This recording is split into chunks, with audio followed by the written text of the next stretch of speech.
கண்டிப்பா artist, we are artist, right? இதுக்கு படிப்பு இதெல்லாம் தேவையே கிடையாது. நிறைய பேர் படிச்சுட்டா நீ வந்து இதுக்கு போயிட்டு இருக்கலாம், நீ வந்து அது பண்ணிட்டு படிச்சவங்க படிக்காதவங்க எல்லாருமே யாருனாலும் பண்ற ப்ரொஃபஷன் இது ஒண்ணுதான். It's all about your creative, it's art.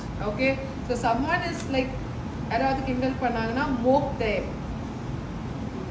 மூக்கிலே குத்திடுங்க.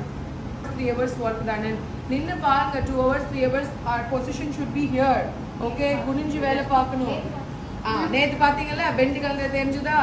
Sorry கட்டுறதுல இருந்து ஹேர் பண்றதுல இருந்து இதுக்கு நடுவில் டிராவலிங் பண்ணி இந்த டிராஃபிக்ல போறதுக்குள்ள அப்பா என்னடா வாழ்க்கை வாழ்றோம். அதுக்கப்புறமா வீட்டில் போய் சமைச்சு பசங்களை பார்த்துக்கிறது அது வேற ஒரு duty. So it's not a easy one. If the people are commenting about your profession செஞ்சு பாருடா அப்படின்னு சொல்லணும் கெத்தா. Okay, so it's not a easy. எதுவுமே ஈஸியாக சம்பாதிச்சிட முடியாது.